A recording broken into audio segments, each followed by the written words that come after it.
Okay guys, tonight we drift into a stretch of ocean that somehow manages to be both wildly famous and hilariously misunderstood. You're floating in the warm Atlantic night, somewhere between Miami and Bermuda, and honestly, you probably wouldn't survive your first day here, not because of anything supernatural, but because you brought sunscreen with the emotional commitment of SPF 4, and the sun in this region is basically a judgmental dragon.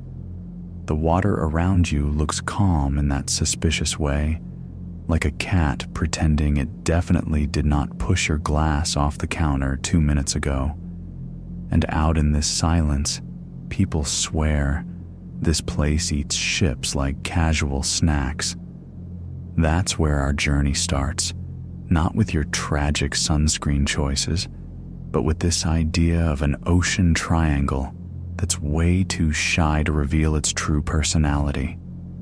So, before you get comfortable, take a moment to like the video and subscribe, but only if you genuinely enjoy what I do here.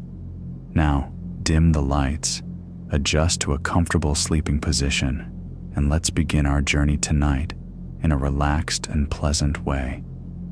You drift forward slowly, the sea breeze brushing past your face with that salty hint that somehow tastes like old Maritime stories.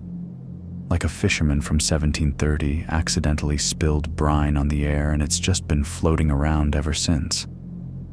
The water under you is wide, smooth, warm, completely innocent. Yet somehow human beings have managed to attach every wild label imaginable to this place. Haunted, cursed, a teleportation glitch, a sea monster internship site, maybe even the oceanside vacation home of extraterrestrials. But as you lean in, really lean in, you realize this mysterious triangle is far more timid than its reputation. The real Bermuda Triangle doesn't glow. It doesn't hum ominously, and it doesn't open sinkholes like a Marvel villain trying to stay relevant. It simply rests on the ocean's surface, quietly, almost shyly, while sailors, journalists, writers, and that kid in your 8th grade class who swore he could sense ghosts through humidity collectively turned it into a myth-making machine. You dip your hand into the water. It's warm, gentle, comforting, like a cup of coffee that someone microwaved to the perfect temperature. You imagine the sailors of centuries past crossing this region with no GPS, no radar, no weather forecasts, just a map that looked like it had been stepped on by a confused goat, and a compass that sometimes behaved like it needed therapy. Honestly, you can't blame them for blaming strange events on ocean magic. If you navigated purely by eyeballing the horizon and vibes alone, you'd probably end up in Canada by accident too. The triangle's huge reputation didn't grow because the accidents were dramatically higher than normal. Statistical data actually shows that incidents here occur at a rate similar to other busy ocean regions, and some years even lower. Which makes you wonder, why did we turn this zone into an official sea monster hotspot? Because stories are simply way more fun than numbers. You keep drifting, watching the surface of the ocean shift like a giant blue bedsheet being shaken out. The wind changes direction with that mischievous mood swing the Atlantic is famous for. Old ship logs talk about bizarre weather, sudden cloud bursts, violent gusts, and mysterious compass shifts that confused early navigators. Meteorologists today explain most of these as natural results of Gulf Stream dynamics, rapid pressure changes, and the triangle's unique geography. But there's still one atmospheric pattern researchers argue about endlessly. Some believe a certain type of microburst occurs more frequently here, while others insist it's just statistical coincidence. Academic debates continue, as they always do, with great passion and zero consensus. And that lack of consensus? It fed the myths beautifully. Close your eyes for a moment. Picture a 1950s journalist sitting at a typewriter, tapping out a story that turns a regular maritime accident into something that sounds like Poseidon accidentally dropped his spaghetti. Headlines dramatized, details exaggerated, and before long the phrase Bermuda Triangle slid into newspapers like a stylish villain entering a movie scene. Normal ship losses became mysteries. Malfunctioning compasses turned into portals. A misread radio message? Definitely otherworldly. Readers loved it, writers loved it, and the legends snowballed like an oceanic rumor that simply refused to die. You let the night wrap around you as you drift farther into the dark. The faint glow of distant coastlines disappears, replaced by endless gentle waves. The triangle suddenly doesn't feel like a trap or a myth machine. It feels quiet, soft, like a place that never asked for its brand identity, but somehow ended up with one anyway. The water beneath you carries a subtle rhythm, like breathing. You realize something almost funny. The triangle is famous not because it hides secrets, but because people kept insisting it must have them. It's a shrine built from misunderstandings, some innocent, some exaggerated, some poetic, some completely unnecessary. And here you are, floating like a thoughtful rubber duck in the night, sensing that the real story is only beginning. You're not here to fear the ocean. You're here to understand it, to see how human imagination got tangled in ocean currents, and how a quiet piece of the Atlantic accidentally became the world's most famous introverted patch of water. Tonight, you begin to see the triangle not as a monster, but as a misunderstood character, one that never asked to be the main villain of maritime folklore. You're still drifting across the calm Atlantic, letting the night settle into your shoulders like a warm blanket, someone gently tucked around you. The waves glide beneath you with that slow, sleepy rhythm. And as you adjust your breathing to match it, something else catches your attention. Not the water, not the stars, but a strange old map floating into your memory, like a postcard from a past life. It's yellowed, hand-drawn, and wildly inaccurate, the kind of map that would make modern GPS cry itself to sleep. And that's where we go tonight, into the world of maps that misbehave. The funny thing about early ocean maps is that they weren't really maps. They were opinions. Just sailors sketching what they thought they saw, mixed heavily with what they feared they might be seeing.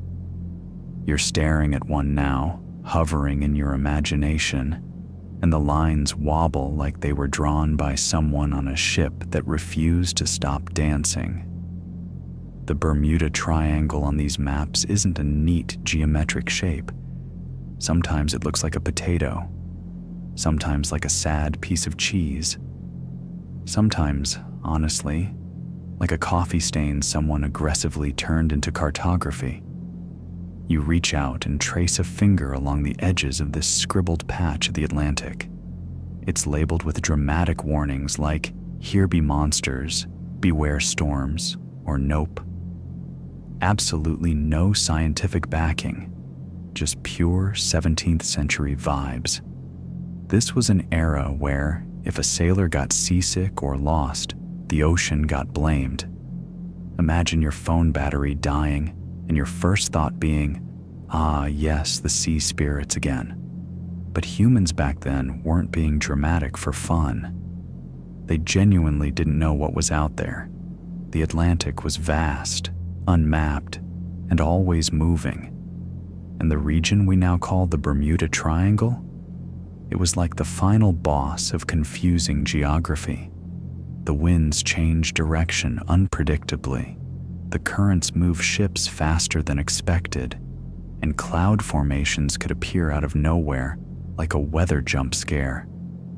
To people who'd never heard of atmospheric pressure or magnetic variation, everything felt supernatural.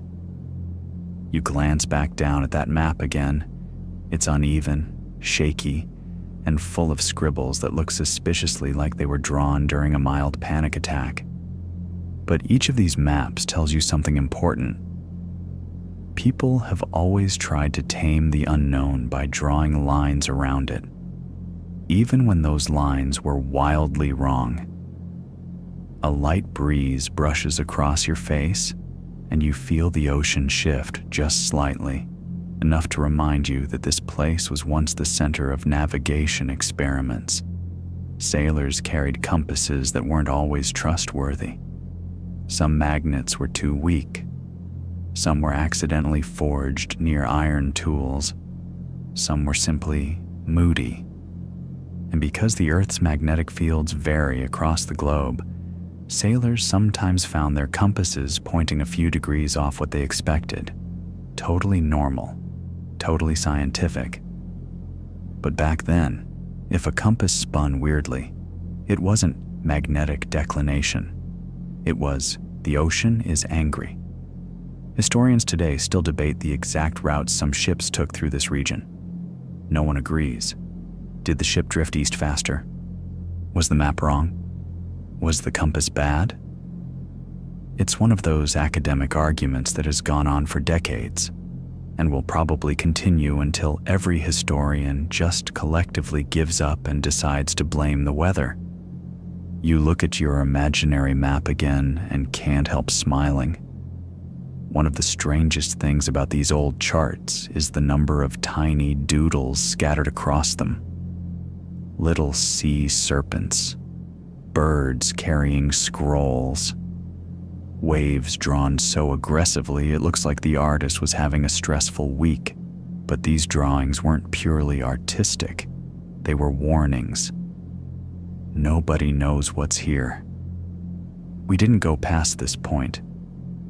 If you go further, good luck.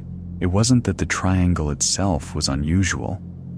It's that map makers didn't understand the ocean's behavior enough to explain it properly. Take the Gulf Stream, for example. You feel it underneath you now as a faint, purposeful pull. It's a giant river of warm water flowing north, fast enough that it can carry debris and even entire ships, hundreds of miles. Early sailors didn't understand it at all. They'd drop anchor at night, and by morning they drifted somewhere completely different. They'd scribble down coordinates and then, weeks later, check them against earlier notes and find contradictions everywhere.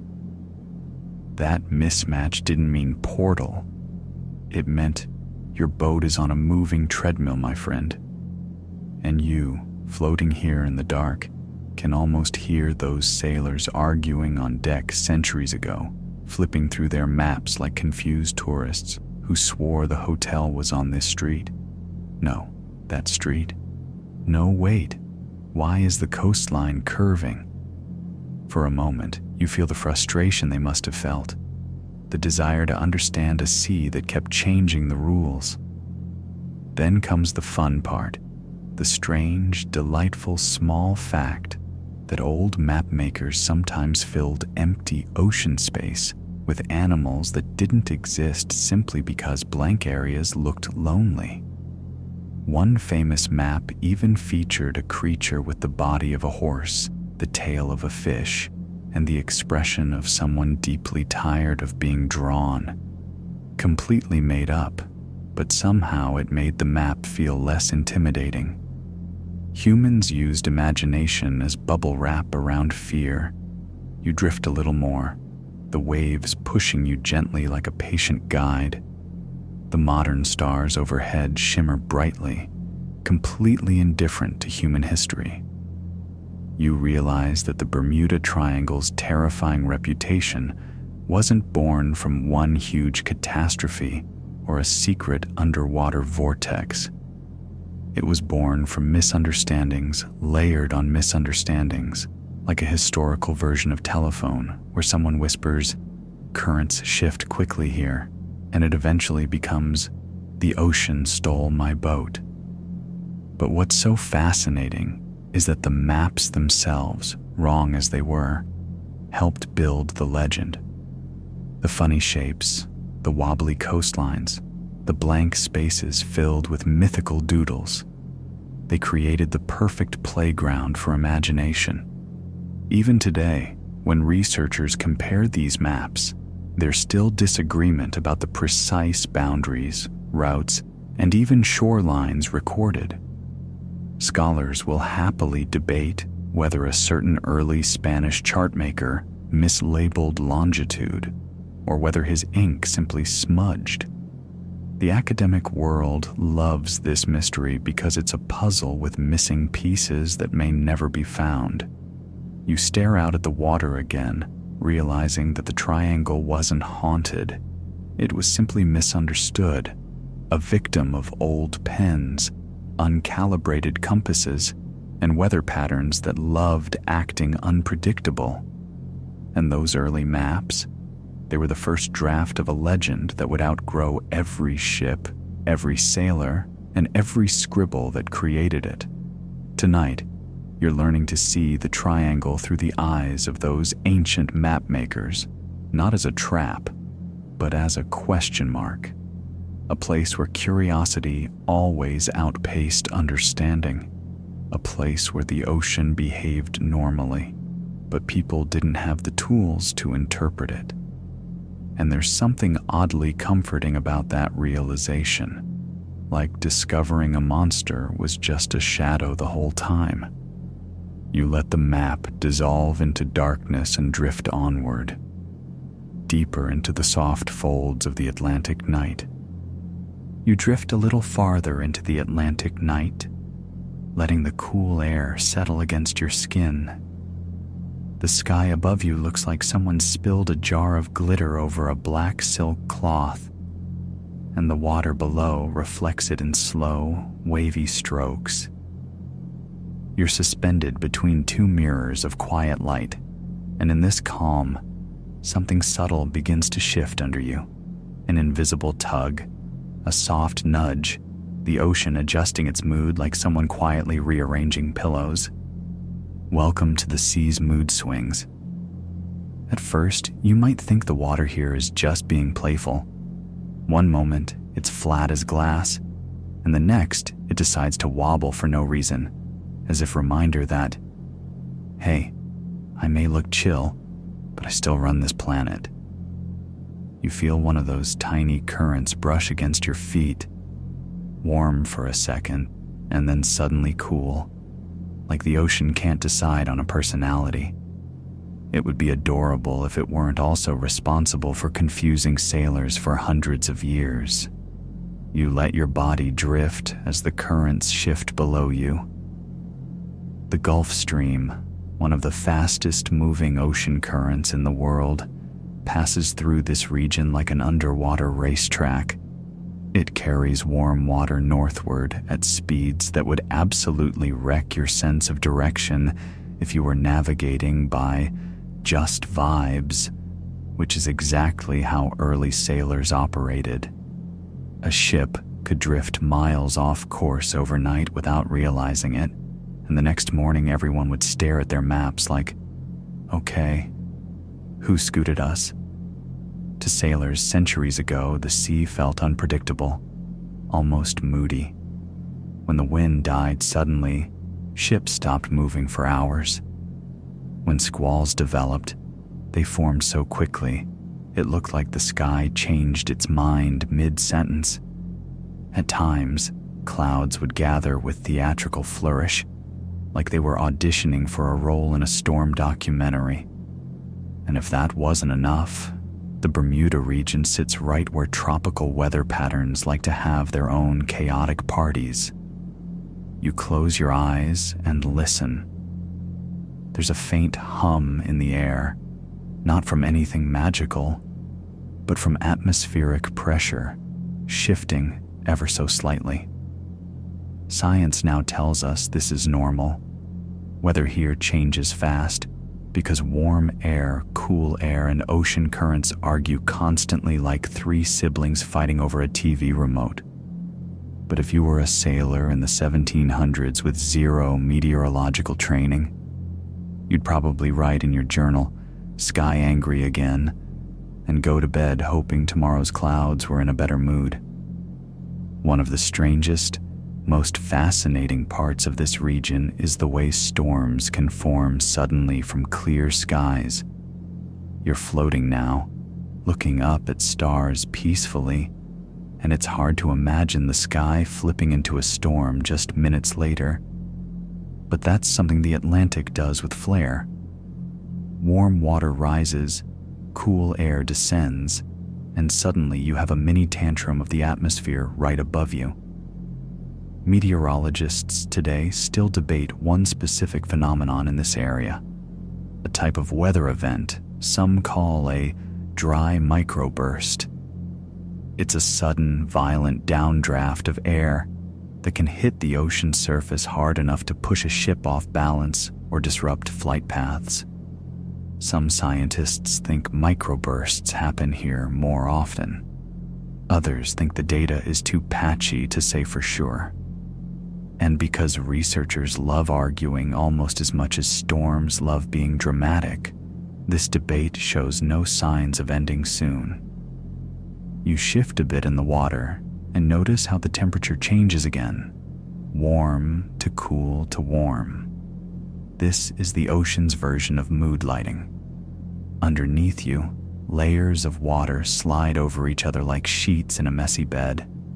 Some layers come from the Sargasso Sea, full of floating seaweed.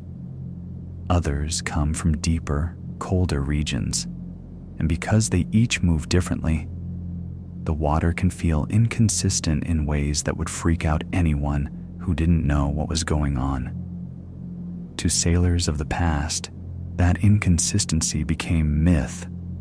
If the sea felt warm in winter, they assumed something magical lives here.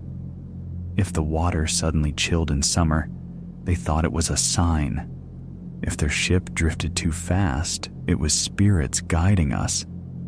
The ocean wasn't mysterious. They just lacked the vocabulary. You drag your fingers through the surface, feeling small ridges of current swirl around them. The water wraps around your hand with a kind of shifting awareness. It's not alive, of course, but it's always moving, always deciding something. And in the Bermuda region, all those little decisions stack on top of each other until the sea feels unpredictable in a uniquely poetic way. Then there's the weird fun fact. This region has patches of water colored differently because of floating sargassum algae. Early sailors wrote confused logs like, "The ocean has turned golden. Surely this is a sign from God." In reality, it was just plants minding their business. But again, humans love interpreting things dramatically. You float a bit more, letting the sea's shifting temperatures guide you like a lazy conveyor belt. The waves lift you slightly, lower you slightly, then settle again. You inhale, letting your breath sync with the rhythm around you.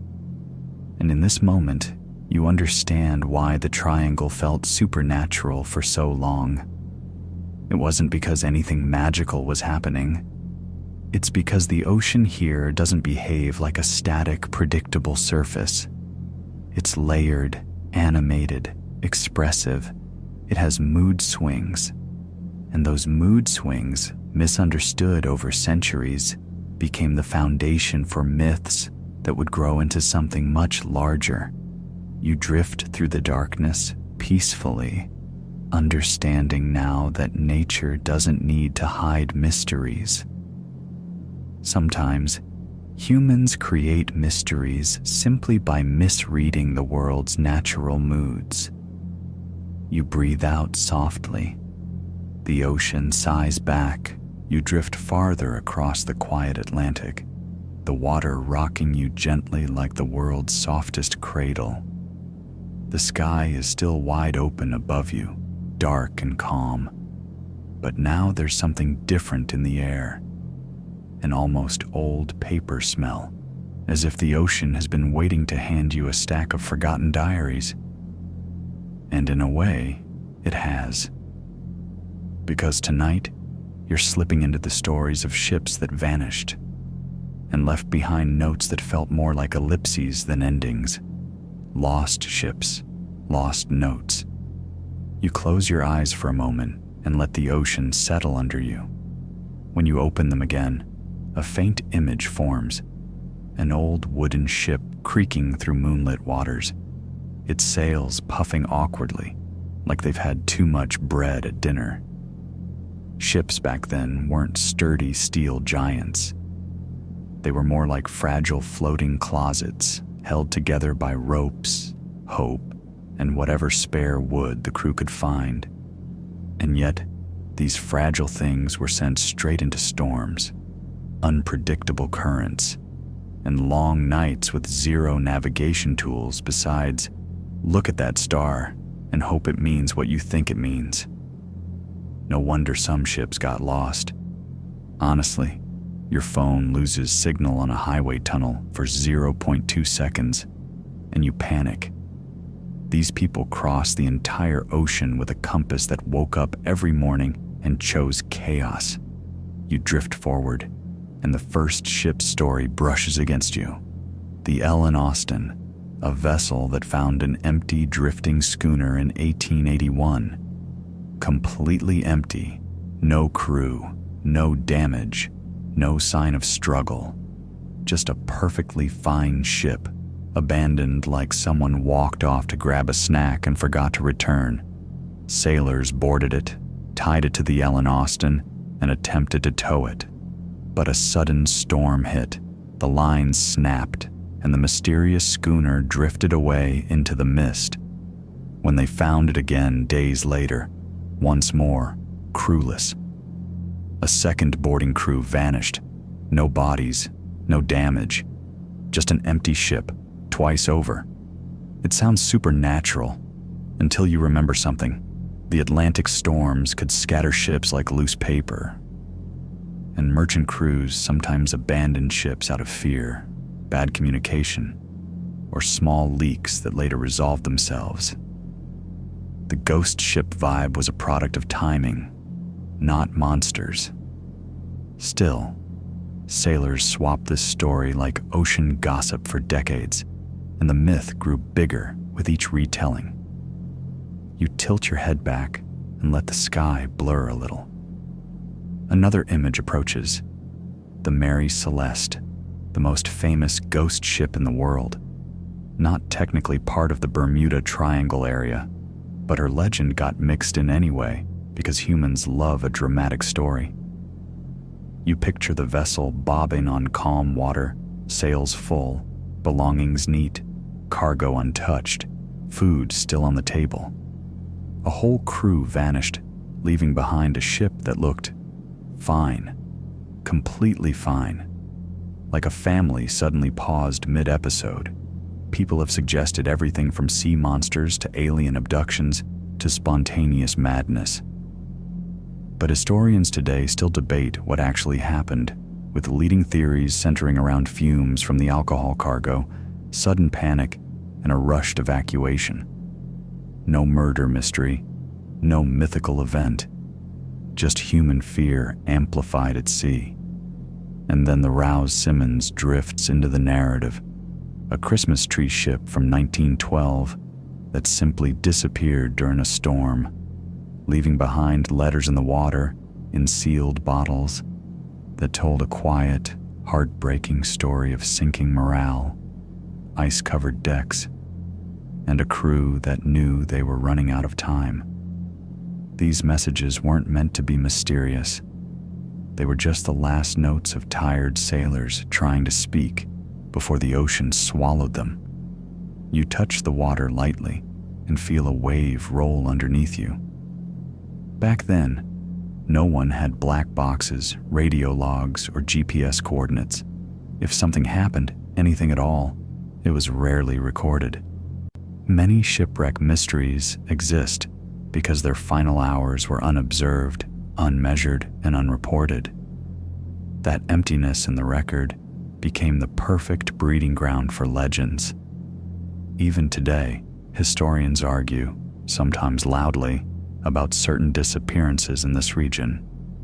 Ship logs contradict each other. Weather reports from the 19th century are vague at best, and navigation notations often looked like someone was writing in the dark while being bumped by a goat. Academics are still not unanimous about which accidents belonged to the triangle's geography and which belonged to human error or storms far outside the region. The ocean hums softly as you drift. It's almost like it's telling you, not every silence is a secret. The triangle's ghost stories were often just the result of lost notes, incomplete logs, or captains who didn't scribble enough details into their journals. It wasn't malicious, just incomplete storytelling. Then a small, amusing fact rushes in like a wave. Early sailors sometimes wrote messages in bottles simply because they enjoyed the idea. Not out of desperation, not out of fear, just because it felt poetic. So years later, when someone found a bottle saying, "We are lost," it might have been a sailor trying to be dramatic. The 18th century version of sending a mysterious text they hoped someone would overanalyze. You smile at the thought. Even centuries ago, humans loved creating suspense without meaning to. The ocean tonight looks calm and innocent, and maybe that's the point. The triangle's biggest mysteries were shaped not by what happened, but by what wasn't written down, what was miscommunicated, what was misunderstood. The sea didn't hide the truth. The truth just drifted away, carried off by currents stronger than anyone realized. You flowed on, feeling the darkness deepen, realizing that these ghost stories weren't really supernatural. They were just the soft, unfinished edges of old human journeys, stories half told, notes half written, lives half documented. And you drift into the next stretch of night, letting the waves turn each mystery into something gentler, something human. You're drifting through the Atlantic night like someone who accidentally stepped onto the world's slowest moving walkway. The sea beneath you goes dark, then darker, until it feels like you're floating over velvet. And then you see them. 5 silhouettes up in the sky, thin, angular, almost like someone drew them with a trembling pencil. Those are the planes of Flight 19, or at least the memory we're borrowing tonight. They look less like instruments of war and more like confused seabirds wondering who moved their favorite lighthouse. You tilt your head, listening to a faint echo of radio chatter, and it's surprisingly ordinary. No screams. No, we're entering the void. Just a group of young pilots saying things like, "Sir, are you sure this is the right heading?" And their instructor answering with the exact tone you'd expect from someone who skipped breakfast. Hold on, something's off." You float closer, sliding next to their path, not exactly flying, not exactly swimming, just kind of existing with them. Tonight isn't about fear, it's about clarity, the way a soft bedside lamp pulls the shape of a room back together. You watch Flight 19 try to figure out where they are, and you start feeling that familiar, "I've definitely been here before" sensation. Because truthfully, you have. Anyone who's ever followed GPS instructions into a dead-end alley has lived a version of this moment. Except, unlike you, these pilots didn't have satellites, real-time maps, or even a friendly voice saying, recalculating. Their navigation relied on compasses, dead reckoning, and the assumption that Florida would politely stay where Florida was yesterday. A bold assumption, honestly. You drift above their formation as they try a turn, then another, then another. The sky looks like a chalkboard someone kept erasing and rewriting. And that's when you start noticing something interesting. The pilots sound unsure, but not panicked. The instructor sounds frustrated, but not terrified. If this were a supernatural disappearance, you think, it's doing a terrible job setting the mood. You breathe in the scent of sea air, and somewhere below, waves slap gently against each other like they're applauding the world's slowest chase scene. A bit of history floats up in your mind. Flight 19 was a training mission, not a search for danger. 5 TBM Avenger torpedo bombers, routine flight, mostly students. The plan was simple: fly east, turn north, return southwest. But the weather changed, visibility dropped, and something else happened too. Navigation errors began to stack like slippery pancakes. And you know what they say? Once the pancakes slide, the whole breakfast is doomed. One of the more grounded explanations historians give is that the instructor believed they were over the Florida Keys when they were actually farther east over the Atlantic. That one mistake cascaded into every decision afterward. And here's the ironic twist. The moment he realized they might be lost, he kept turning the group in a pattern that actually carried them deeper into the ocean, farther from home. You look at the planes again. They're circling, burning precious fuel, their radio equipment acting like a moody roommate refusing to answer the door. And as you watch, your brain tosses out a tiny, odd piece of trivia.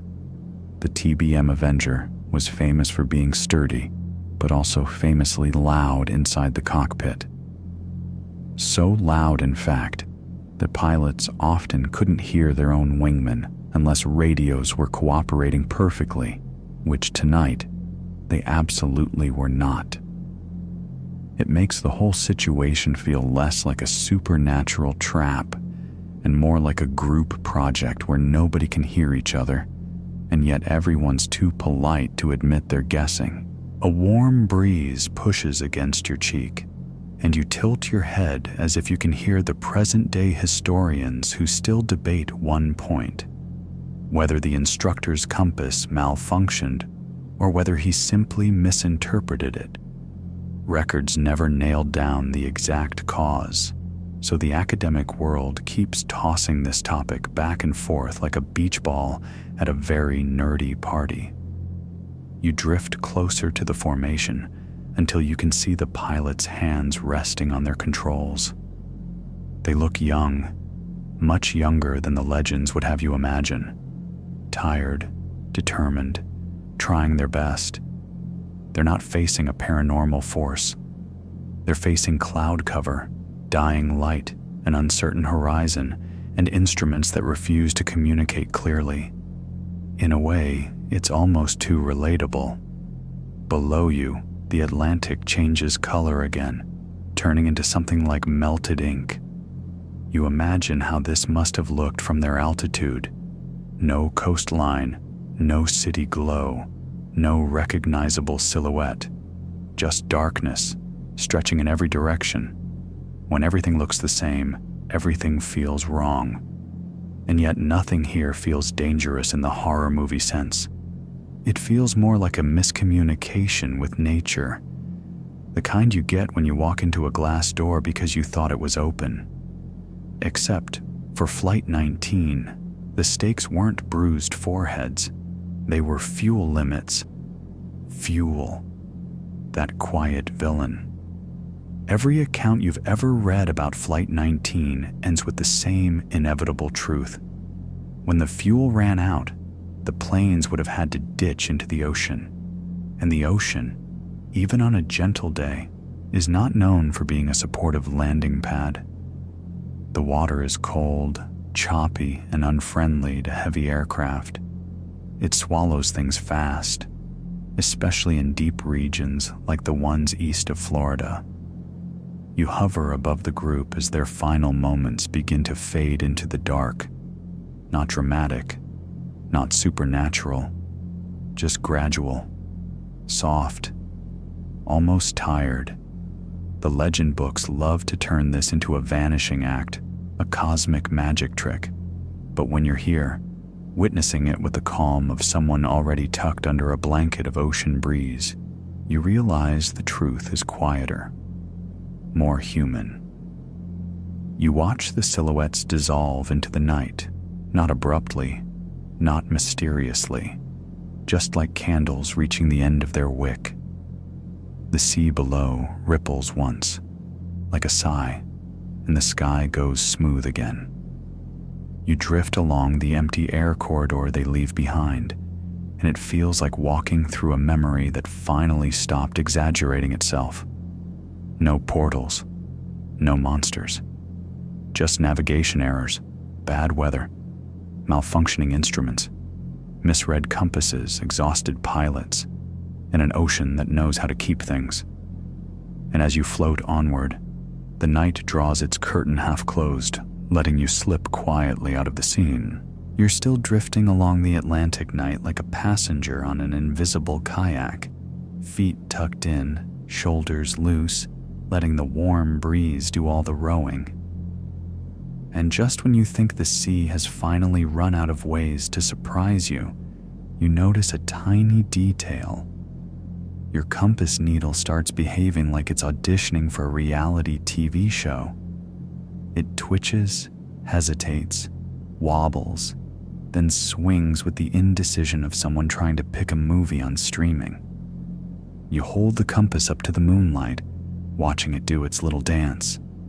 Relax, you whisper to it, which is hilarious because you're talking to a piece of metal, and even more hilarious because it answers by spinning a full quarter turn. Not fast, just petty. Welcome to the chapter where every instrument becomes the drama queen of the Atlantic. You tilt your head and remember one of the most repeated lines about the Bermuda Triangle. Compasses don't behave normally here. And for the first time, standing in the soft hush of ocean wind, you realize that line is technically true, just not in the magical way people want it to be. The compass isn't misbehaving. It's simply doing its job in a region where the magnetic declination, the offset between magnetic north and true north, likes to keep things interesting. Most of the world has a nice, predictable slant. Here, the angle shrinks or flips in ways early sailors didn't expect. So when a 17th century navigator looked down and saw his compass pointing not quite where it pointed yesterday, he didn't think, "Ah yes, a magnetic anomaly consistent with regional variations." He thought, "Oh good, the ocean wants to murder me." You sweep your hand across the horizon and feel the soft hum of the Earth's magnetic field, a constant thread you normally forget about, like your heartbeat or your tax deadlines. Tonight, though, you let yourself notice everything: the faint shift, the gentle tug, the pull you can't see. You imagine ancient sailors mumbling, "I swear it wasn't doing that earlier," while their captains tried to decide whether the compass or the map was lying. But the deeper you drift, the more you realize the compasses weren't the problem. Humans simply weren't prepared for how unpredictable the Atlantic's invisible forces can be. The sea is old, patient, and annoyingly good at reminding you you're not the one in charge. You flip the compass once more, just for fun. It shivers like a cat whose nap you interrupted. Somewhere in the soft dark ahead, you sense an older story waiting for you. One of those obscure maritime logbook entries where a captain writes something like, "Observed compass behaving queerly between morning and supper," which sounds scandalous, but usually meant there was a storm. Everything was shaking. My instruments hate me. And the sailors who kept those logs, half of them couldn't even agree whether the needles shifted before the storm or because of the storm. Scholars still argue about this today, whether temporary magnetic fluctuations in storm systems can briefly affect compass reliability. The academic debate is ongoing, lively, and extremely polite. It's the kind of disagreement that would feel right at home in a coffee shop with too much air conditioning. As you glide closer to the heart of the triangle, you feel the sea growing deeper beneath your feet. The water here is thousands of meters down. Dark, cold, quiet. The kind of quiet that makes your imagination start narrating its own melodrama.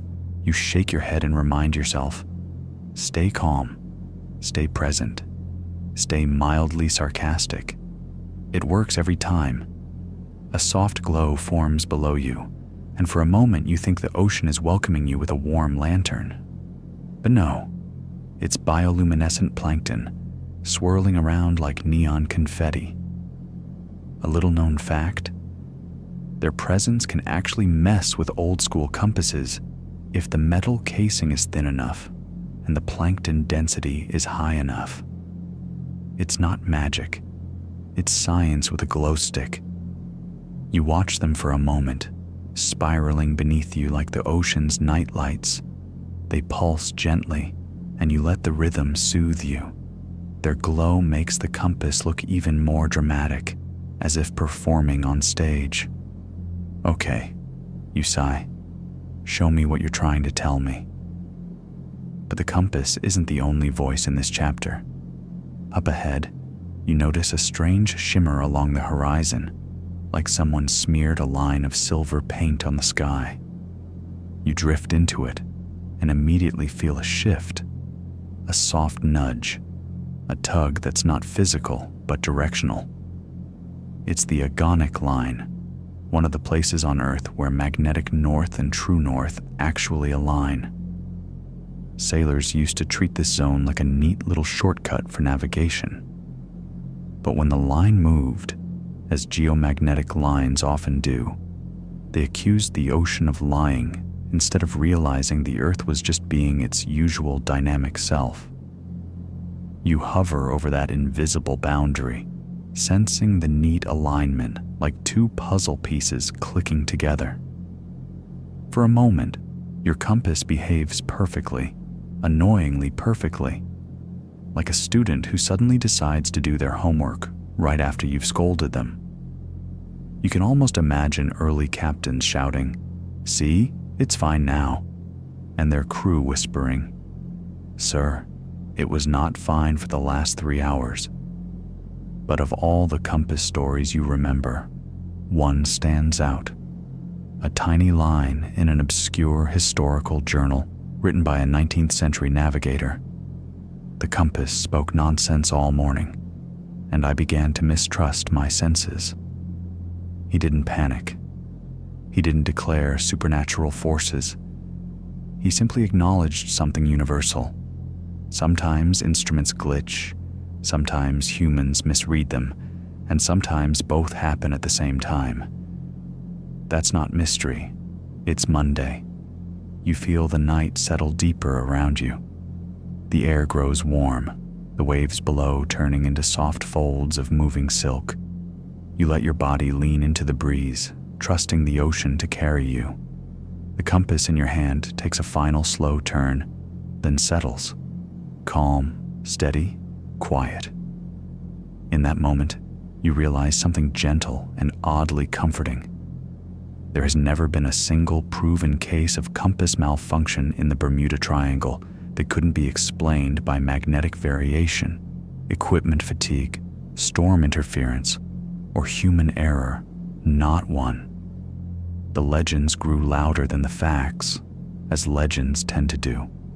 And yet, as you continue drifting, you respect those early sailors. They didn't have weather satellites, digital maps, or the luxury of knowing which explanations would exist centuries later. They just had a needle, a map, and a whole lot of determination. You breathe out slowly, letting the ocean fill the silence with its steady heartbeat. The compass finally rests, its needle pointing north like a tired friend who stopped trying to be dramatic. Ahead of you, the night opens again, gentle and wide, inviting you forward. You drift farther into the Atlantic night, letting the darkness settle around you like a soft blanket. The air grows cooler, quieter, heavier, not in a scary way, but in the way a library becomes still right after closing time. And then, beneath your feet, the color of the water shifts again. Not blue, not black, something deeper, something that feels like the ocean finally admitting it has secrets. You lean forward, and the sea responds by opening a doorway, one made not of wood or stone, but of depth. The surface drops into shadow, the kind of shadow that makes even moonlight hesitate. You're hovering directly above one of the underwater highways of the Atlantic. You take a slow breath, toes dangling over nothingness, and let the thought land gently in your mind. This place isn't dangerous. It's just complicated. You glide downward, sinking through layers of warm, then cool, then almost icy water. The temperature bands feel like mood swings, ocean edition. You imagine the currents whisper into each other. Hey, I'm warm today. Cool, I'm literally cold. Let's swap places and confuse some sailors. And that, honestly, is not far from what the Gulf Stream does.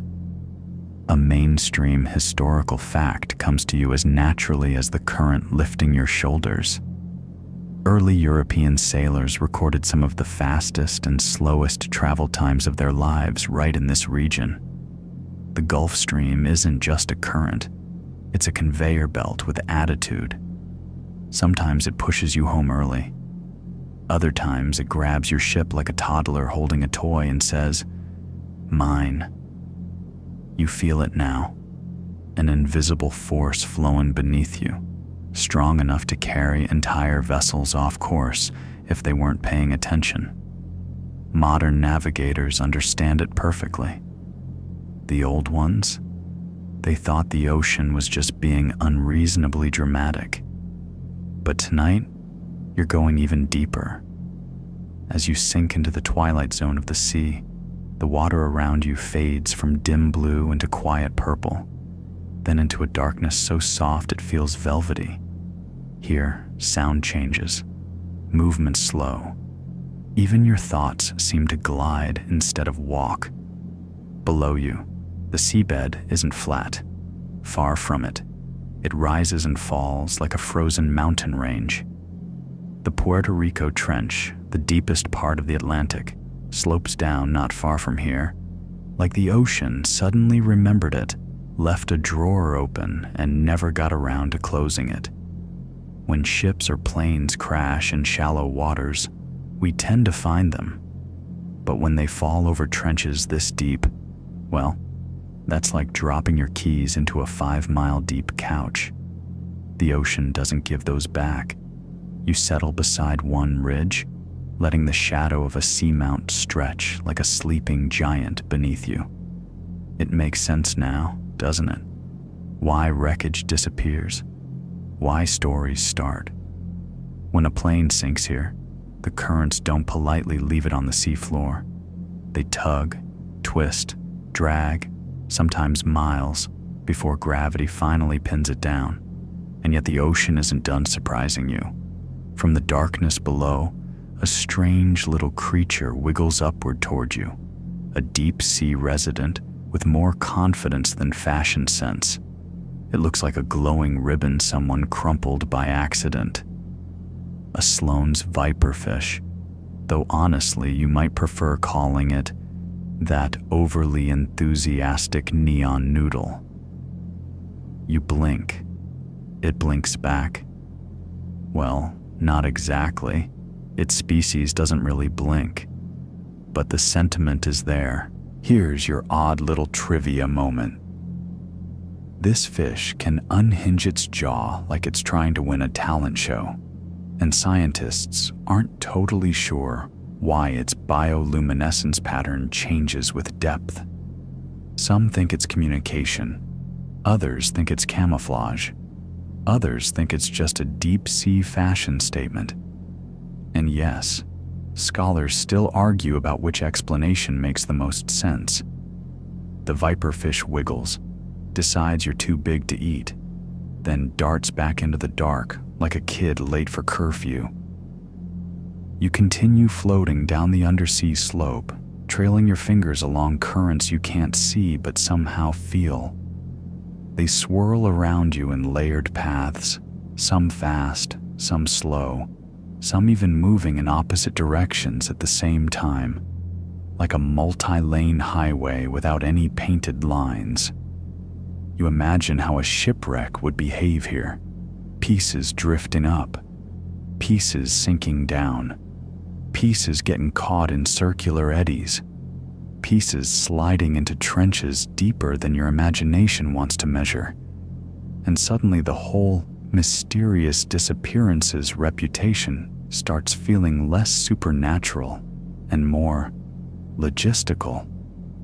You let the water buoy you as you approach a narrow undersea canyon.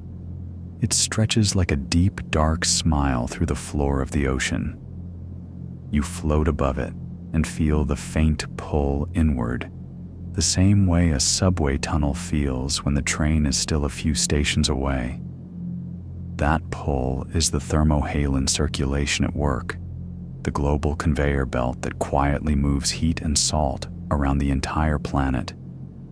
Here, it creates a vertical highway, too powerful for debris to ignore. Once something falls into its path, the ocean carries it away like a postcard with no return address. You stay there for a moment, letting the slow hum of the Earth's biggest circulation system brush past your skin. It's soothing in a strange way, like the planet itself is breathing under you. You realize something calming, something beautifully simple. There's no monster here, no portal, no supernatural appetite, just a landscape so deep, so complex, and so ever-moving that human stories couldn't keep up with it. You rise again, drifting toward lighter water. The undersea highway fades beneath you, like a dream dissolving after sunrise. The currents loosen their grip, the darkness thins, and the blue above grows brighter. When you break back through the surface, the Atlantic greets you with warm air and soft waves. The stars spread across the sky like someone spilled glitter and didn't bother cleaning it up. You float there, realizing that the myth of the Bermuda Triangle didn't grow because the sea is wild. It grew because we didn't understand the highways beneath it, those sprawling, shifting, silent roads that move everything they touch. You lie back on the water, arms spread, letting the ocean hold you as gently as a large, very moody pillow.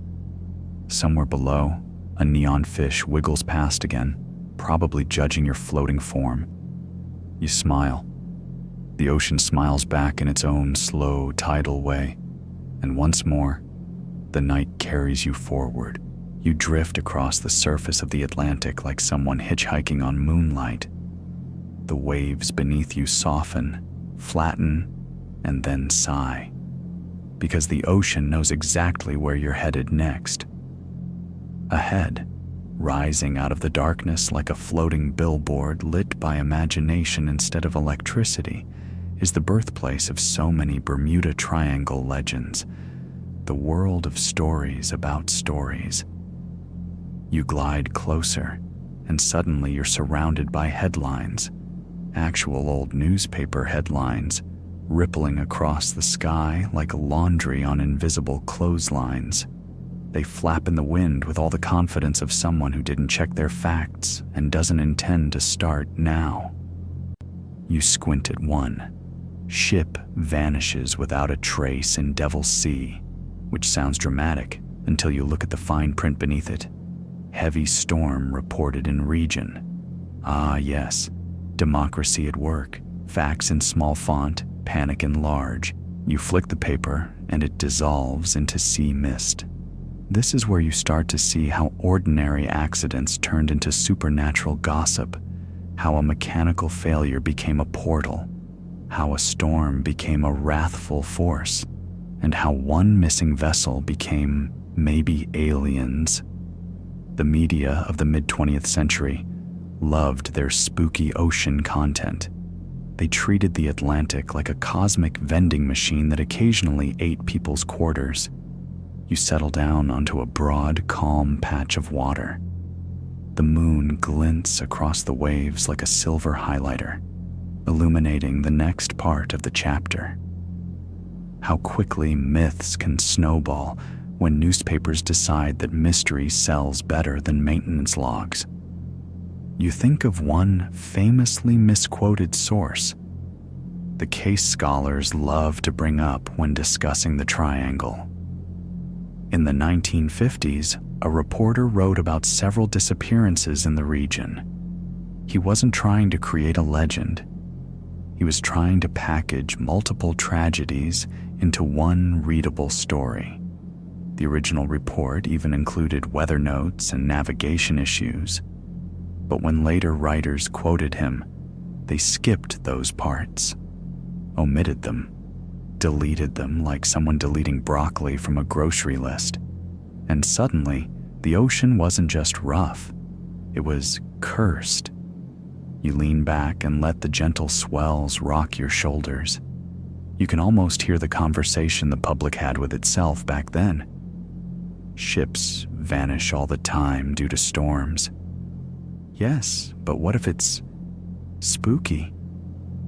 It's not that people were being foolish.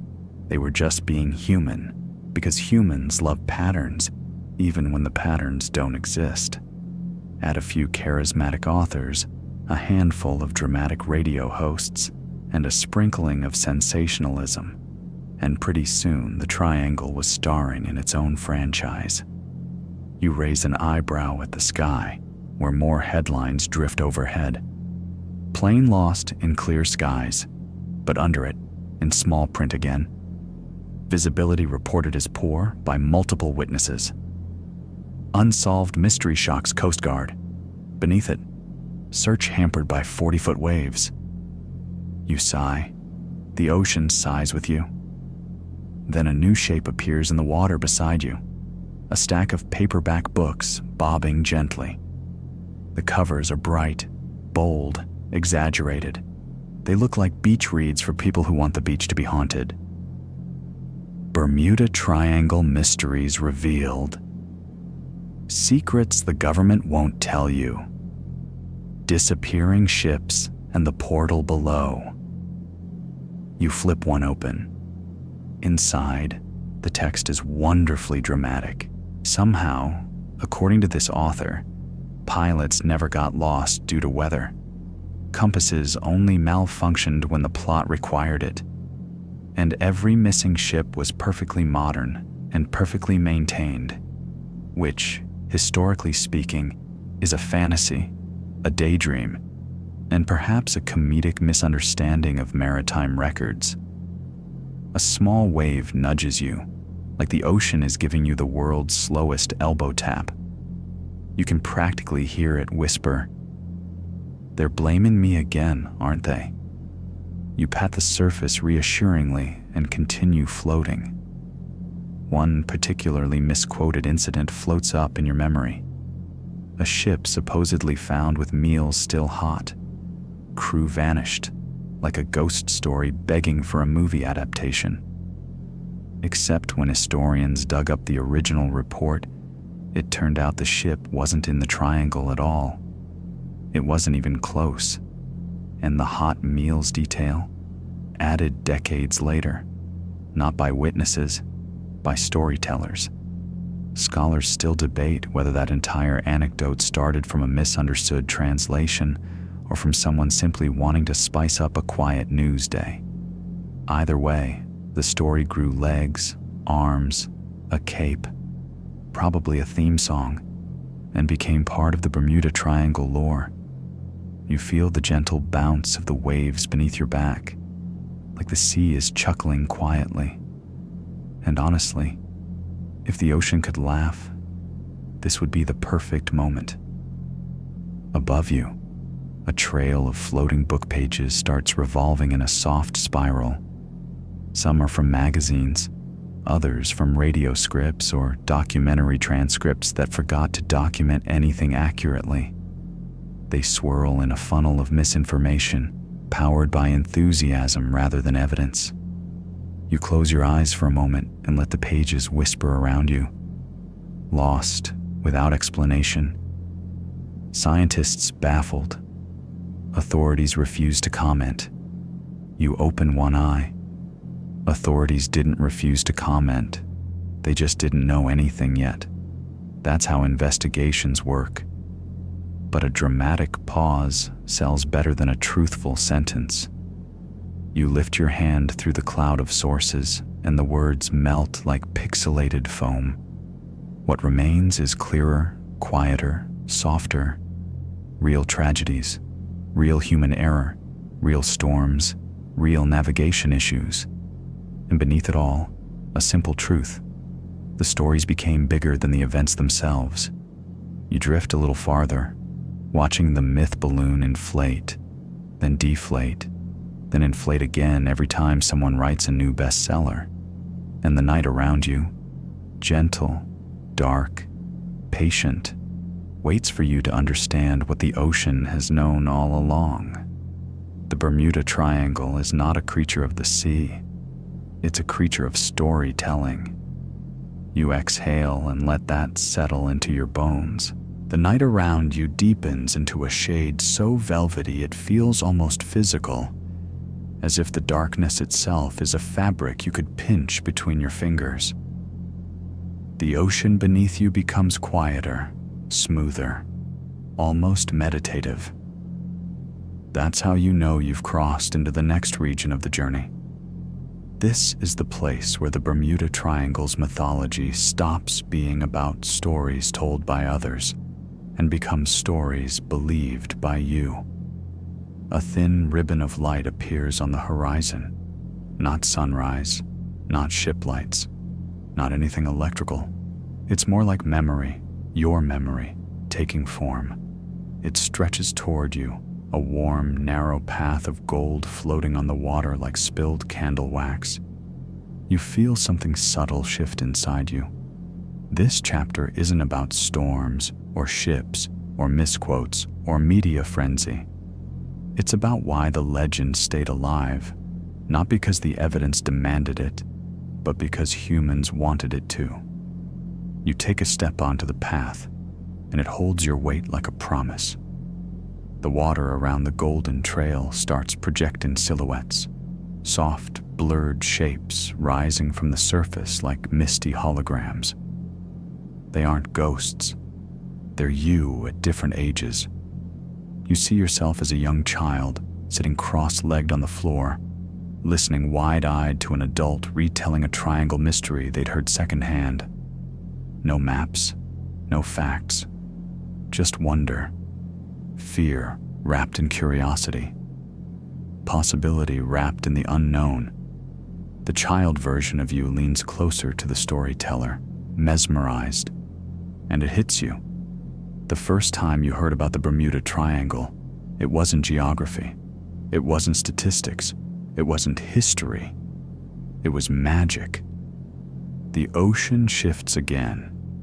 Now you see yourself as a teenager, scrolling through a forum or watching a documentary with dramatic background music and a narrator who desperately needed a more balanced script. But you weren't looking for skepticism then. You wanted the thrill. The adrenaline spike that comes from believing that the world might still contain hidden edges. The teenage shadow of you whispers, "If everything is already discovered, where's the fun?" You keep walking. The golden path glows brighter. Another version of you surfaces, older now, carrying responsibilities, routines, logic, rationality. By this stage, you'd heard debunkings, you'd read explanations, you knew about storms, magnetic declination, navigation errors, and media exaggerations, but part of you still wanted the legend to be real. Not because you rejected science, far from it, but because some part of you longed for a world with mysteries that refused to shrink under analysis. You pause on the glowing path and look down. The water reflects something new, the emotional truth behind the legend. Mysteries survive not because they are true, but because humans need places where wonder can live. Wonder, pure, unfiltered wonder, is rare. And the Bermuda Triangle had been a pocket of wonder carved into the ocean. The path under you pulses gently, as if agreeing. A warm breeze brushes your face, surprisingly tender. You realize the air here feels different, less salty, more nostalgic. Then the silhouettes shift again. You see people, not yourself this time, but countless individuals across decades, each carrying their own reasons for believing.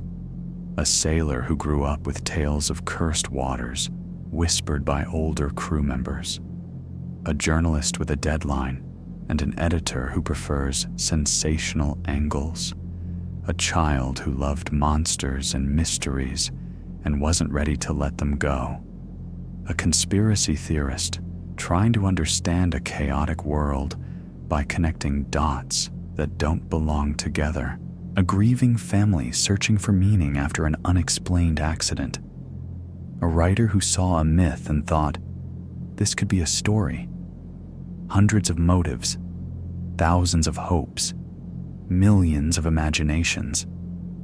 The triangle wasn't a physical location anymore. It was a collective act of storytelling, built from the emotional needs of generations.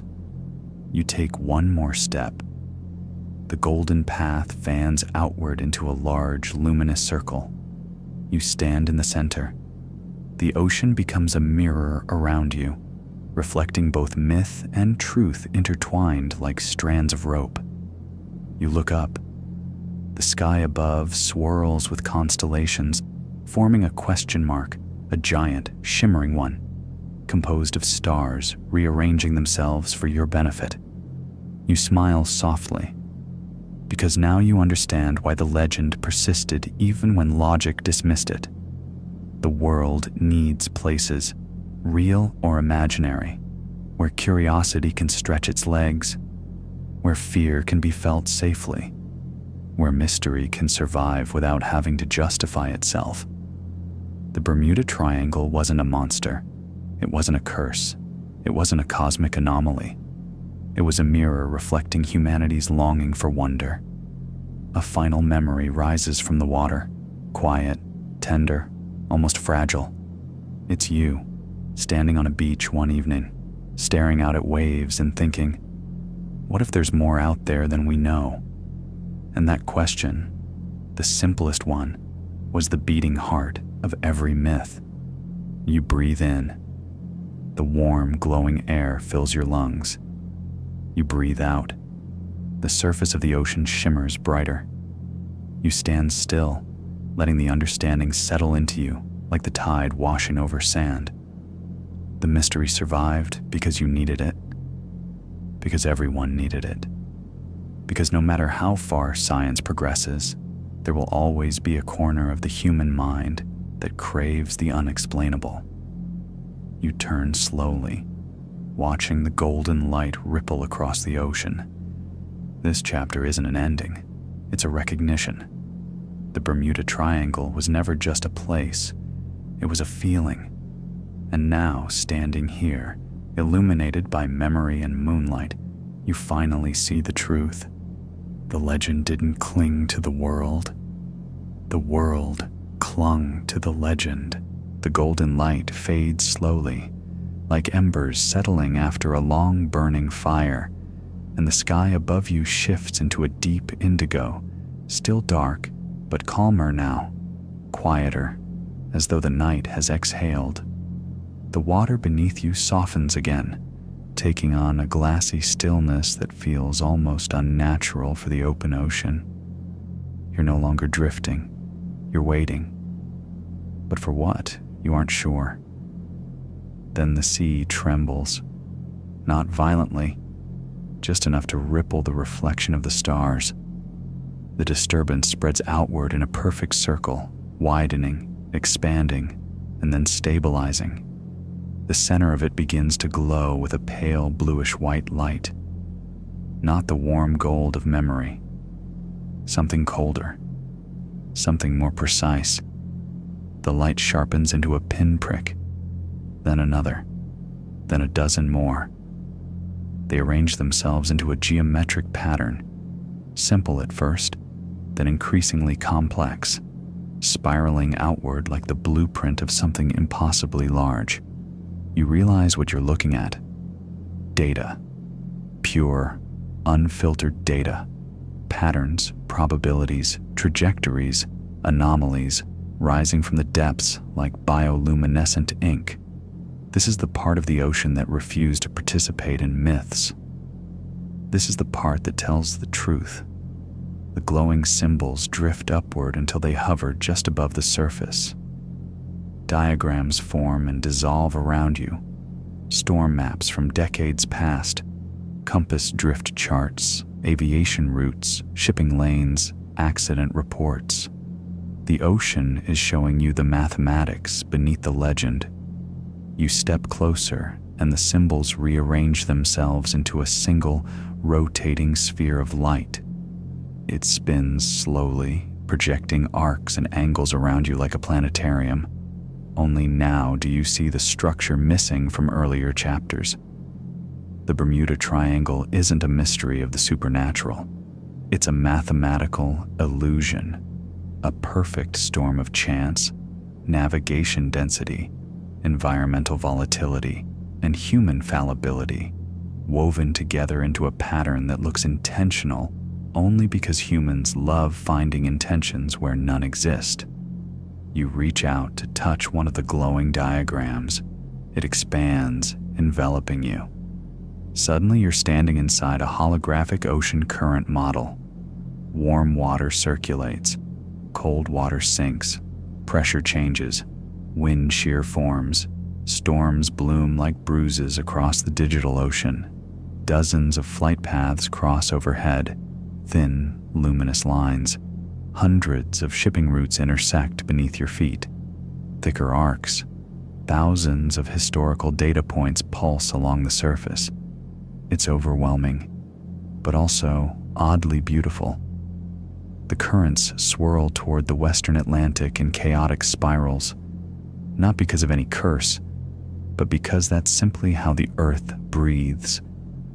You can almost hear the mathematics humming. Then, for a brief moment, the entire holographic system locks into alignment. Every variable syncs. Every factor overlays. Every data point sits perfectly in place. And you understand, this region was never dangerous because of something hidden. It was dangerous because everything was visible at once. Heavy maritime traffic, heavy air traffic, frequent storms, strong currents, unpredictable weather, magnetic variation, navigational challenges, historical underreporting, media exaggeration, and, inevitably, human error. Not a monster, not a portal, not an ancient curse, just mathematics behaving exactly like mathematics. The hologram dissolves into soft white particles, drifting into the sky. You find yourself back on the water, but the ocean looks different now. Not mysterious, not threatening, just vast. The stars above you shimmer and the clouds part, revealing more of them. Thousands, then millions. The night sky looks sharper now, as if your understanding has cleared the lens of the world. You tilt your head back. Something strange happens. The stars begin to connect, first in pairs, then in long, sweeping lines, drawing constellations not from myth, but from logic, networks, grids, patterns of movement, equations unfolding across the sky in arcs of stardust. It feels like the entire cosmos is gently reminding you. Mystery and truth are not enemies. They are partners. One invites you inward, the other moves you forward. The sea rises beneath you, not a wave, but a platform of water lifting itself like a hand. It carries you upward gently, raising you above the surface until you overlook the entire illuminated expanse. You see the patterns clearly now, no longer chaotic, but elegant. The ocean speaks without speaking. Understanding is not the same as losing wonder. You let the message settle. Then, just as the water lowers you back to the surface, the glowing remnants of the hologram condense into a single line of light that stretches across the waves into the distance, a path forward. The next stage of the journey is waiting. You exhale slowly. The air tastes clear. You take the first step. You follow that single line of light across the water, letting it guide you like a breadcrumb trail left by some half-bored cosmic intern. Every step feels softer now, as if the ocean itself is cushioning your feet. Maybe out of kindness, maybe because it's tired of watching humans trip over their own inventions. Either way, you move. And as you do, the glow ahead slowly fades, replaced by a cluster of tiny sparks rising from the waves. At first, you think they're fireflies, which would be wild, considering you're standing in the middle of the Atlantic. But then they stutter, flicker, and buzz in that unmistakably electronic way. Oh, they're signals. Little wandering, confused radio signals drifting like lost balloons. You reach out, and one floats toward your hand. It vibrates gently, like a cat that isn't sure whether you're about to pet it or step on its tail. Then it emits a tiny pip of static, more embarrassed than alarming. Welcome to the part of the triangle where technology decides to take spontaneous coffee breaks. You hold the signal for a second, and it projects a faint hologram, the outline of an old navigation panel, knobs and dials scattered like the world's least intuitive escape room. The words HF radio link lost blink in a sleepy rhythm. You'd think the ocean swallowed it, but no, your equipment just gave up. Because here's the thing. The Western Atlantic is a technological diva. The currents twist the air. The humidity messes with frequencies. The storms bully even the sturdiest antennas. And the ionosphere above you? It's basically a moody teenager. Responds when it wants, ignores you when it doesn't. You walk forward, and the floating sparks gather, forming a loose cloud around you. Each one pops into a new projection, old compasses trembling, analog gauges shivering, GPS screens flickering like they've had too much caffeine. One even shows a pilot slapping the side of a radio panel like it owes him rent. You can't help but laugh softly. But there's truth woven into the humor. For decades, the instruments humans trusted most would come out here and suddenly start doing improv theater. Not because of magic, just because physics has no interest in making your job easy. A new hologram appears, larger this time. It's a ship's radio log, short, clipped notes from a crew navigating through rough weather. You lean closer. The entries fade in. Signal unstable. Static rising. Attempting emergency call. receiving only interference. The words flutter away. Then another hologram forms, this time a vintage aircraft cockpit. The needles jitter, pointing north, then east, then pausing like they're thinking about lunch.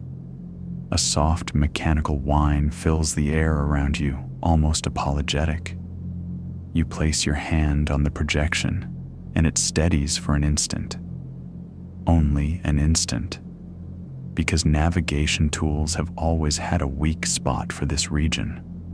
Not a deadly one, just inconvenient enough to make it look mysterious. And right on cue, a tiny flicker opens in front of you. A miniature reenactment of a phenomenon pilots still debate today. A localized radio shadow. Historians aren't even done arguing about its exact cause. Some blame atmospheric layering, others blame interference bouncing across the water like a pinball, and a few insist it's just one of those "we don't have enough data so let's not start a fight" moments. You shrug. The argument isn't yours to win.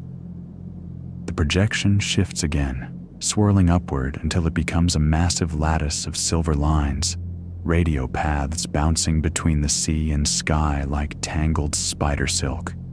Little dots pulse along the lines, representing frequencies trying to travel from one point to another. Half of them look exhausted. One stops, sighs, and falls off the grid entirely. Poor thing. "Don't worry," you whispered jokingly. "I get lost in the grocery store too." The lattice dissolves into tiny cubes of static that drift upward like reverse snow.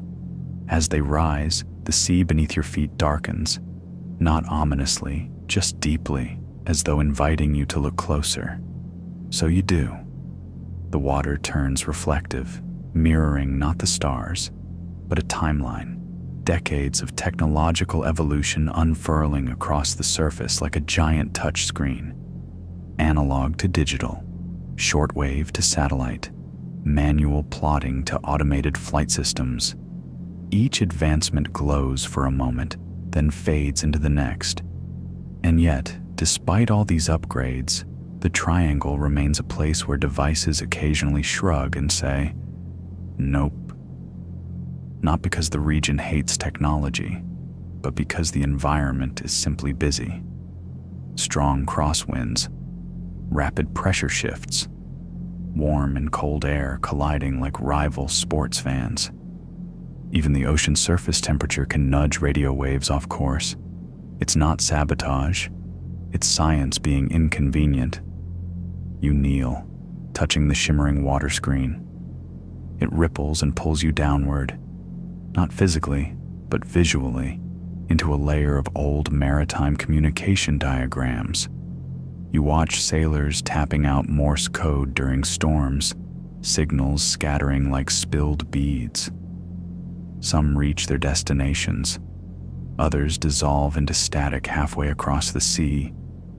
And then, because the ocean loves dramatic timing, you get one final projection, a tiny, ancient piece of wireless trivia. A floating card appears, printed with neat lettering. Early radio operators sometimes blamed sea surface evaporation for signal loss, because no one wanted to admit the antenna was just crooked. You snort. Fair enough. Nobody likes taking responsibility for a hardware oops. The card pops and dissolves into mist. Around you, the sparks of drifting radio signals begin to rise again, forming a swirling halo above your head. They glow brighter, brighter, until suddenly, whip, they shoot upward into the sky and vanish like tiny meteors. The ocean is quiet again. Your technology lesson is over. What remains is a soft path of silver light stretching into the distance, waiting for your next step. You inhale slowly, letting the salt air settle warmly at the back of your throat. You feel a little lighter, a little wiser, and maybe just a touch amused at how even the smartest machines can decide to take naps at the worst possible time. You move forward, letting the sea open the way. Another chapter of the triangle waits for you, and the night, patient as ever, holds its breath. You follow the silver path a little farther, and the night grows unusually calm. Calm in that suspicious way, like the ocean is quietly bracing itself because it knows you're about to meet those people. The storytellers, the myth multipliers, the folks who looked at a slightly chaotic patch of water and said, yes, definitely a supernatural money printer. You stop at the edge of a soft ripple on the sea. The water brightens beneath you, and pages, actual glowing pages, float up from the depths like jellyfish made of paperback. They're book pages, some crisp, some yellowed, some aggressively dramatic. They flutter around you in a slow orbit, and each one shows a cover of a Bermuda Triangle bestseller from some decade when shoulder pads were big and scientific fact-checking was small. You grab one gently. The cover shimmers, theatrically embossed with lightning bolts. The title is something like Sea of Secrets, the triangle that eats planes for breakfast. You raise an eyebrow. The ocean raises a wavelet back, as if rolling its eyes with you. As you flip the page, sentences rearrange themselves mid-air, highlighting the parts the author totally wrote with a straight face.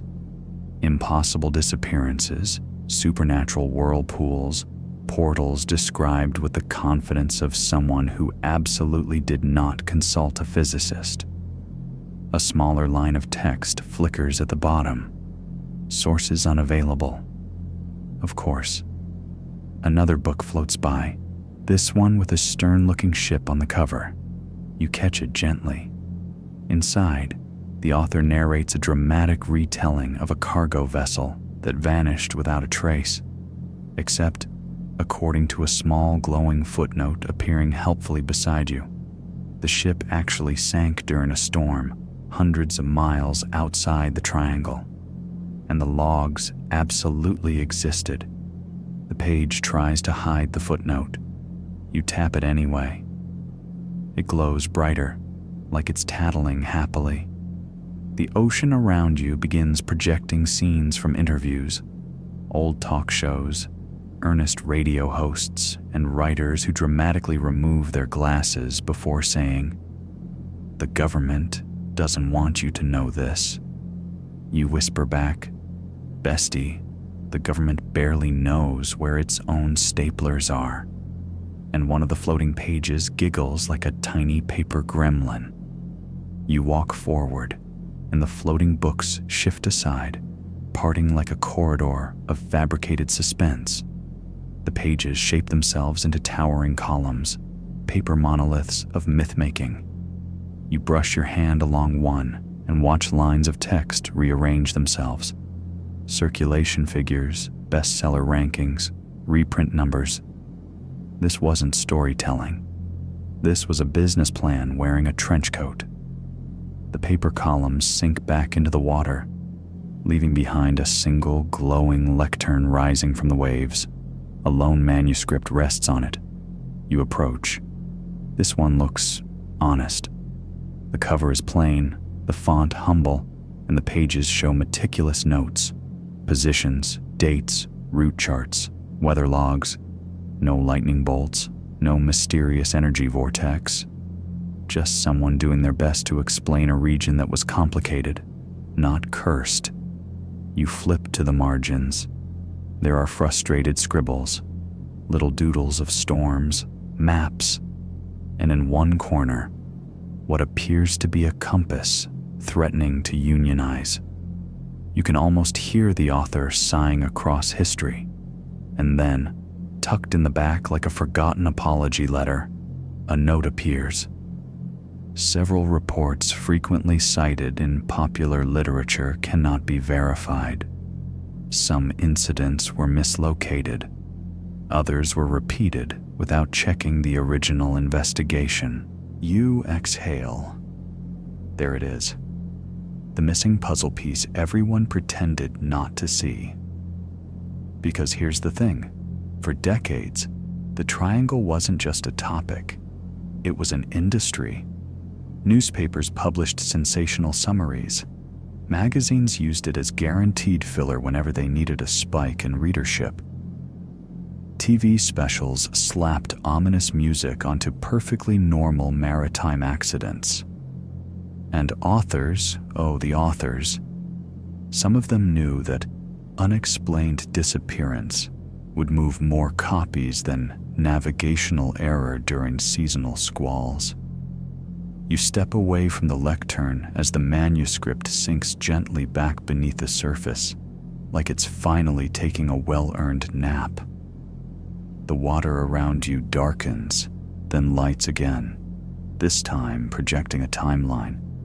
You watch the myth blossom decade by decade. A small blip highlights the early 20th century, initial whispers, minor newspaper stories. A larger blip bursts in the mid-1900s. Aviation mishaps, dramatic speculation. Then, boom.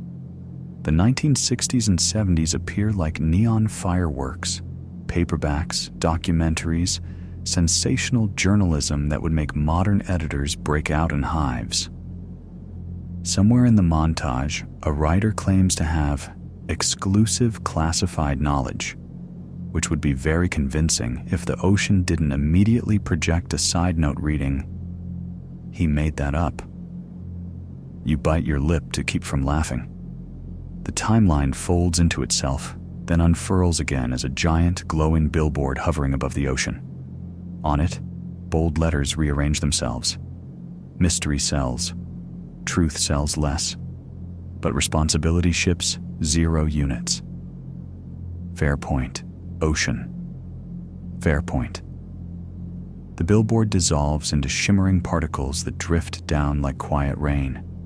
As they touch the water, the surface transforms into a mirror, showing your reflection, not as a character in a myth, but as someone calmly sifting through centuries of exaggeration. Because ironically, the story of the Bermuda Triangle isn't about vanishings. It's about editing, selective reporting, omitted context, outright invention when deadlines loomed. A cluster of new pages floats up, each stamped with a different color. These represent debunkers, scientists, historians, researchers who painstakingly traced back every claim only to find misquotes, misplacements, or entire incidents relocated into the triangle for dramatic effect. One page reads, "Incident cited repeatedly, but no record found in shipping logs." Another, "Reported as mysterious, resolved decades ago." Another, "Location outside triangle, moved for narrative cohesion." Narrative cohesion. The ocean snorts. You let the pages scatter like birds taking flight. They drift upward into the sky, forming a faint constellation of half-truths and corrections. Tiny sparks of clarity.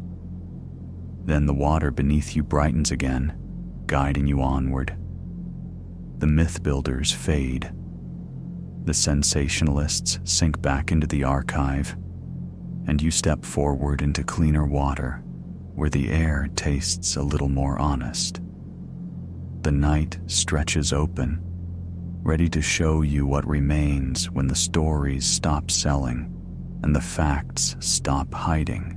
The ocean opens into a quieter stretch now, wide, deep, and almost academically polite, as if it knows you're stepping into the part of the journey where things finally make sense. No glowing paperback pages, no runaway radio signals, just a gentle darkness humming with something rare out here. Actual science. You take a slow breath.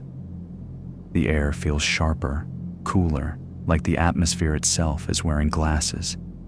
The water ahead lifts slightly, forming a smooth curve, and then, like a projector lowering a screen, The surface turns into an enormous illuminated panel. Except this isn't myth. No lightning fonts, no thunder sound effects. What rises before you looks like a research conference that decided to vacation in the Atlantic. Charts curve across the water. Temperature profiles ripple in glowing bands. Pressure maps pulse in gentle gradients. Current vectors dance like tiny arrows doing synchronized swimming. You step closer, and the ocean rearranges its watery display, suddenly eager, like a researcher who's waited years for someone to finally ask, "Okay, but what do the actual studies say?" You run your fingers across one glowing panel.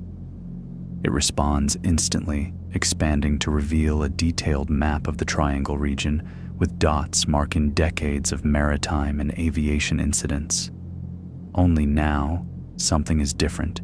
The dots are spread out across the world, every ocean, every major corridor, not concentrated in the triangle at all. You blink. The map zooms to show frequency comparisons, and the truth appears. The rate of incidence here isn't statistically unusual, not per ship, not per flight, not per mile traveled. The region simply has a lot of traffic, so, predictably, more events get noticed. The ocean gently bumps your foot as if saying, "I tried to tell them." The water shifts again, revealing a new glowing layer, sea surface temperature variations. Warm waters shimmer orange and gold, cold waters swirl in blue and violet. The Gulf Stream glows brightest, a massive luminous river snaking across the Atlantic like a dragon waking from a nap. You trace its curve. This is no supernatural conveyor belt, just a fast, warm, dynamic current that can carry debris incredibly far and incredibly fast. A current so strong that even experienced sailors historically underestimated it. A cold fact, but a beautiful one. The panel dissolves and reforms into atmospheric models. Wind shear lines streak overhead. Storm tracks spiral in elegant arcs. Tropical systems bloom like luminous flowers, harmless in miniature, devastating at scale.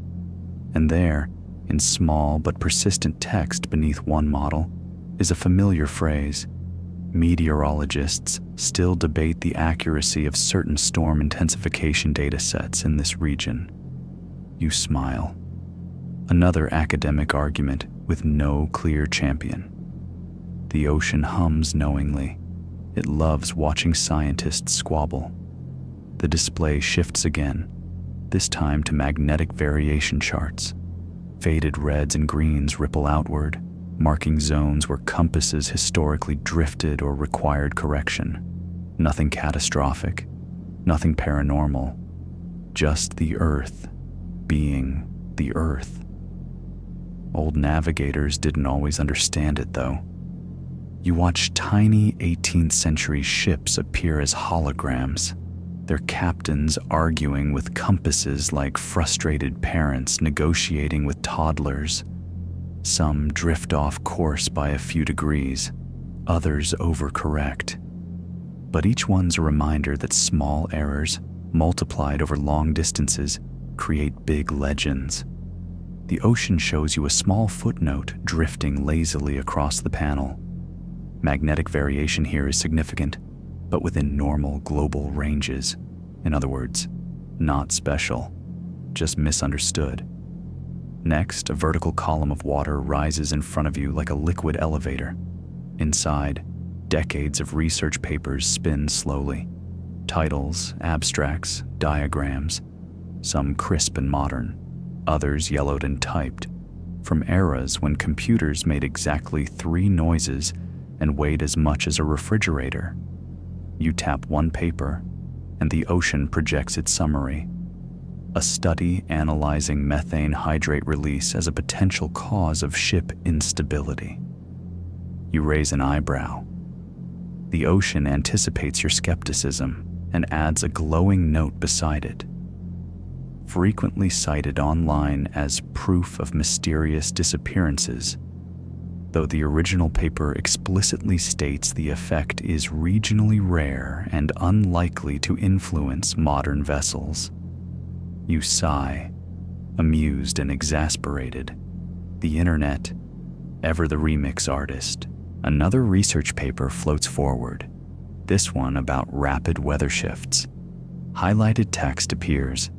Sudden microbursts could create dangerous conditions for small aircraft. A valid concern, not a supernatural one. Another paper approaches, this one on human error. You touch it, and the surrounding sea shows a series of real aviation near misses made public through declassified logs. A pilot misreads an instrument. A crew miscalculates drift. A flight path is adjusted too late. A ship ignores a storm advisory. Not glamorous, not spooky, but real. The ocean pauses the simulation, waiting for you to process. You nod. The water brings up one final paper, its cover shimmering with academic seriousness. When you touch it, the text expands. A statistical review of vessel and aircraft losses within the Western Atlantic, comparing global baselines. And below it, the conclusion. No significant variance from global averages found. The hologram freezes on that sentence. The ocean remains still.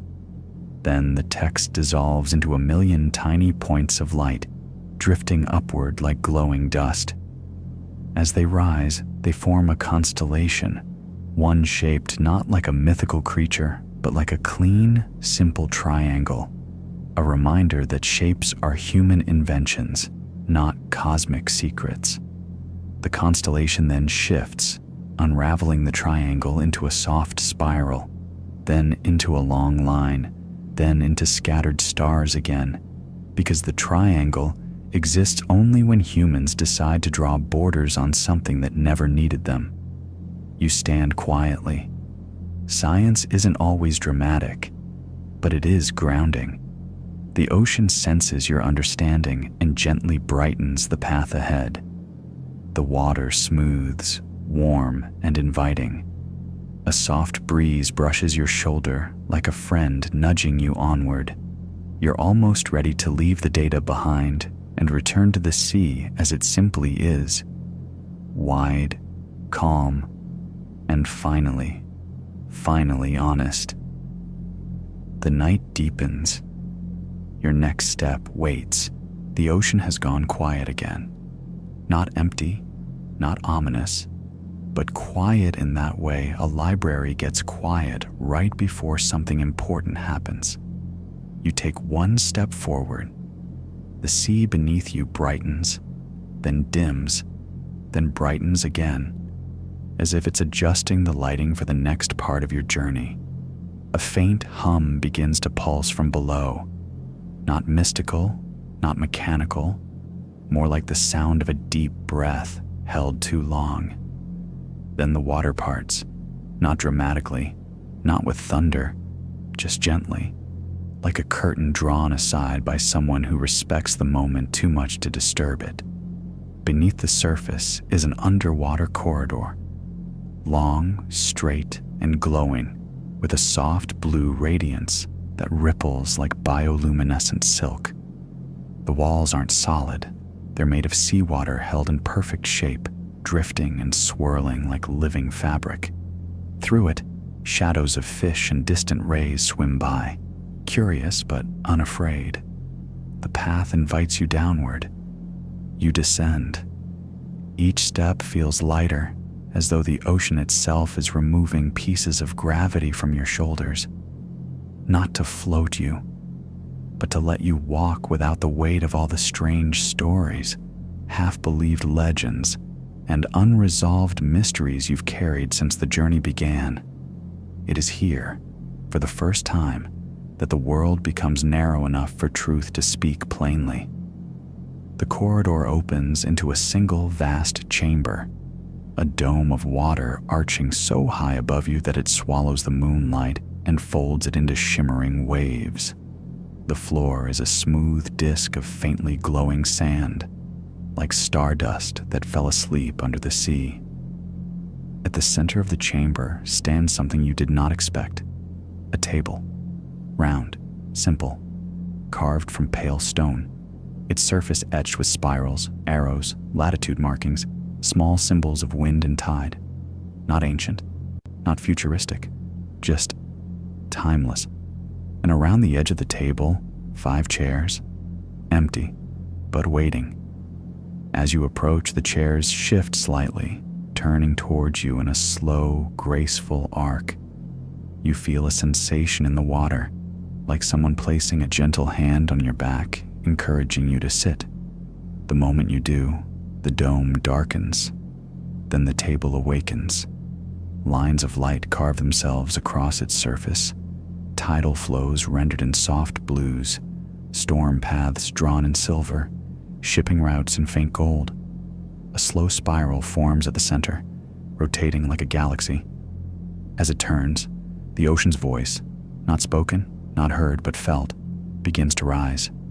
It is calm, patient, older than any myth humanity ever wrote.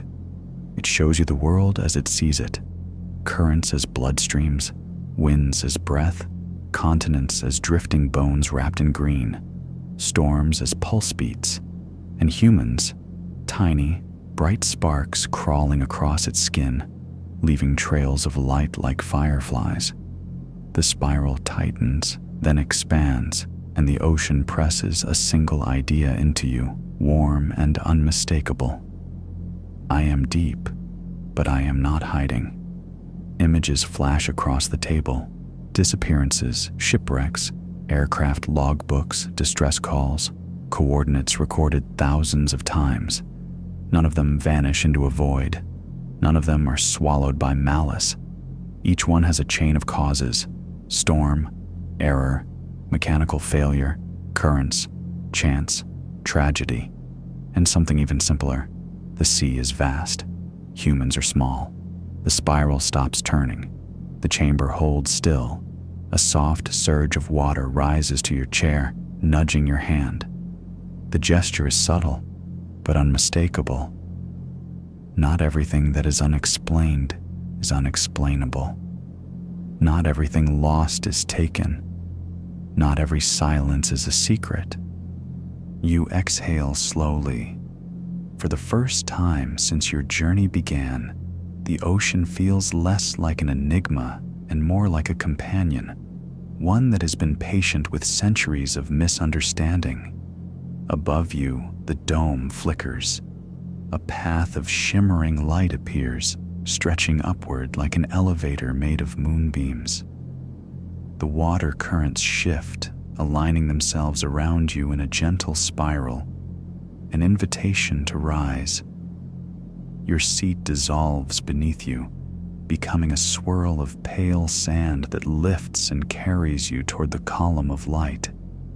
You begin to ascend, moving upward through the dome, passing schools of slow, luminous fish that glow like drifting constellations. They swirl around you in a loose pattern, as though escorting you toward whatever waits above. Halfway up the column, the water vibrates, transferring a final message into your chest, soft as a whisper, steady as truth. You have seen the data. You have seen the stories. Now you will see the heart. The light intensifies. The sea brightens around you. The surface draws near. Your journey is about to change again. You break the surface not with a splash, not with force, but with the soft, effortless silence of something returning rather than emerging. The night greets you again, but it is no longer the same night you left behind. The sky has shifted. The stars look closer now, sharper, as if someone polished them while you were underwater. The air feels lighter, like a room that has been aired out after holding its breath too long. And the ocean is calm in a way that feels almost deliberate. Small ripples trace delicate rings around you, fading slowly, as though the sea wants to avoid disturbing what comes next. Ahead of you, a soft glow spreads across the water. Not moonlight, not starlight, but something with its own pulse. You move toward it. The closer you get, the more the glow reveals itself. A floating platform of light, perfectly circular, hovering just above the surface without disturbing a single wave. It looks like a halo that forgot its angel. You step onto it. It holds you easily. The moment both feet land, the platform begins to shift. Not upward, not downward, but outward, expanding like a brilliant disk of sunrise. Lines of light race across the surface, forming patterns that look like constellations rearranged into diagrams. You recognize them. They're the symbols from earlier: currents, weather systems, flight paths, navigation markers. But now they're clearer, refined, woven together with precision. And then you see it. At the center of the platform, rising like a short pillar of light, is something small and impossibly simple. A compass, old-fashioned, brass, beautiful. The kind of tool sailors once trusted with their lives. You reach out to touch it. The compass opens on its own. But instead of a needle, instead of cardinal directions, the inside reveals a swirling field of starlight. A map, a message, a memory. The starlight expands outward in a slow spiral, hovering above the compass like smoke frozen in time. Inside the swirl, landscapes form, brief flickers of mountains, coastlines, open oceans, storm fronts. Not the Bermuda Triangle, the world. The ocean is showing you what it has been trying to say this entire journey. The mystery was never about one place. It was about how humans look at the world. The starlight shifts again. This time you see a sailor in the 1600s squinting at a map he cannot fully trust. A pilot in the 1940s fighting conflicting compass readings in heavy cloud. A cargo ship crew in the 1970s misjudging a storm by minutes. A journalist in the 2000s turning a coincidence into a headline. And then a tourism brochure, bold letters. The Bermuda Triangle, the ocean's most mysterious graveyard. The starlight contracts. Slowly, softly, the swirling field dissolves until only the small brass compass remains in your hand, and the needle kicks to life. It points forward, not north, not magnetically, not geographically, but forward, toward the journey's end, toward the truth beneath all truths, toward the final piece you still haven't seen. The platform of light begins to move, gliding across the water with absolute smoothness, as though the ocean itself is carrying you on an open palm. The stars overhead arrange themselves into a narrow path, two parallel lines of faint silver dust guiding your direction. As you glide forward, you feel the ocean's voice again, not spoken, not heard, but pressed gently into your chest like a hand over a heartbeat. You have understood the science.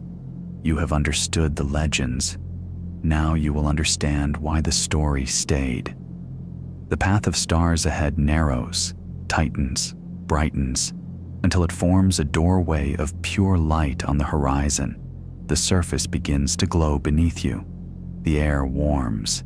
The ocean quiets one last time. Your platform slows, aligning perfectly with the shining threshold. You take a breath. You step toward the doorway, and the world prepares to reveal its last secret. You step through the doorway of light expecting fireworks or some final cosmic mic drop from the universe.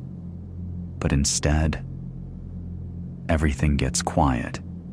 Not the spooky kind of quiet. More like when a warm blanket settles over your shoulders and the whole world decides, just for a moment, to stop trying so hard. The glow around you fades into a soft twilight blue, the kind that feels halfway between a dream and a memory. The ocean beneath your feet becomes still. So still, you're not sure it's water anymore. It feels like you're walking on the idea of water, the thought of a sea that is finally relaxed. You realize the compass in your hand has gone warm. You open it. Inside, the swirling starlight from before has reduced to a gentle ember, a single drifting point of light that pulses in a slow, sleepy rhythm. You can almost imagine it breathing. You whisper, "So, this is the end?" But the ocean answers you with a different feeling, not an ending, a soft return, a place to set everything down. The horizon folds open like a curtain, revealing not islands or ships or storms, but a wide, quiet emptiness where the world feels simple again. You walk forward, and each step leaves a faint ring of light on the surface before dissolving. It's peaceful in a way you didn't know the ocean could be.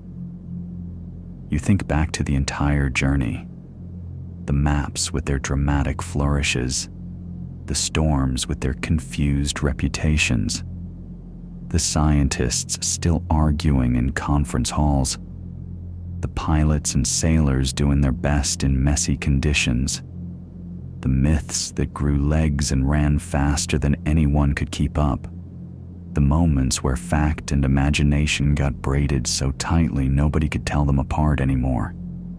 All those pieces now feel like distant echoes. Here, in this softened place, the ocean holds none of those arguments. No mysteries, no monsters, no missing fleets. Just a steady truth that feels older than any story. Most things become less frightening when you look at them gently.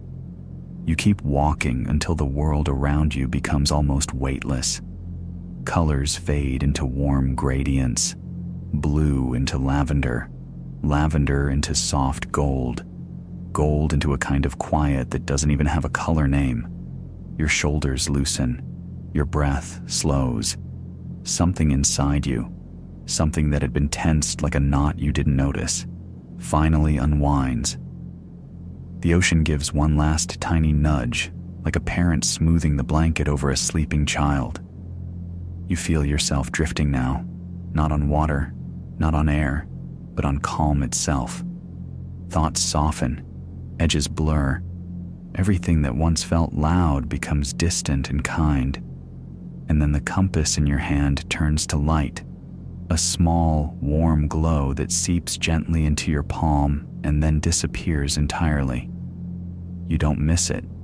You don't need it anymore. Up above, a single star is brighter than the rest.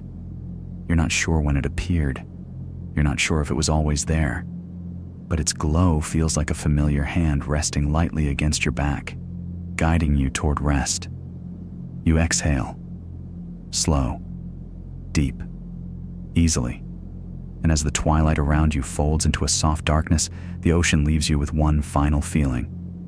Not a word, not a message, just a quiet truth placed in your heart. You're safe. You're drifting home. You can rest now. Your body grows warm. Your thoughts turn light. The night wraps itself around you like a slow tide. Let the world be a little gentler tonight, and may your dreams be long and sweet.